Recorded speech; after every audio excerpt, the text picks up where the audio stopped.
भारतीय संविधान के अनुच्छेद 72 के अनुसार राष्ट्रपति को क्षमादान करने की शक्तियां प्रदान की गई हैं।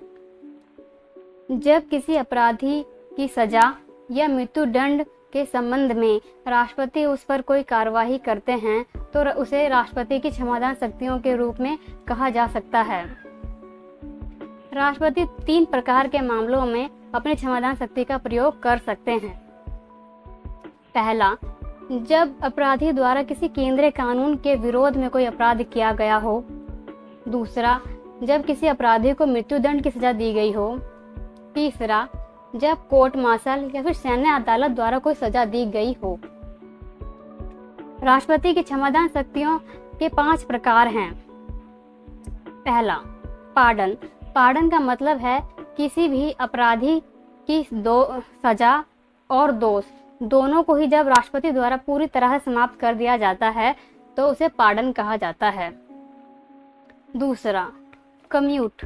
कम्यूट का मतलब है सजा के रूप को चेंज कर देना।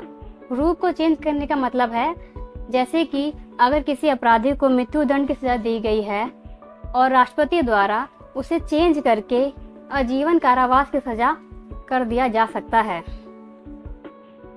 तीसरा, रेमिशन। रेमिशन का क्या मतलब है? रेमिशन का मतलब होता है राष्ट्रपति किसी की अपराधी की सजा का रूप चेंज नहीं करते पर उसका टाइम चेंज कर देते हैं।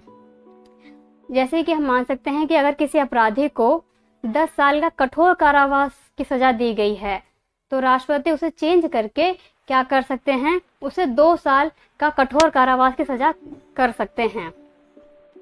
यानी कि उसका रूप चेंज नहीं किया गया पर टाइम चेंज कर दिया गया। चौथा पॉइंट, रिस्पाइट। रिस्पाइट का मतलब होता है विशेष परिस्थितियों में राष्ट्रपति द्वारा किसी अपराधी की सजा को कम करना। विशेष परिस्थितियों का क्या मतलब है? जब किसी अपराधी की शारीरिक अक्षमता हो या किसी महिला अपराधी की गर्भावस्था के कारण विशेष परिस्थितियां उत्पन्न हो तो राष्ट्रपति उस विशेष परिस्थितियों को देखते हुए सजा को कम कर सकते हैं। 5वां पॉइंट, रिप्रीव। रिप्रीव का मतलब होता है रोक लगा देना यानी दंड विराम। विराम का मतलब रोक लगा देना यानी कि अपराधी द्वारा जो सजा काटी जा रही है उस पर कुछ समय के लिए यानी अस्थायी समय के लिए उस पर रोक लगा देने को ही रिप्रीव कहा जाता है।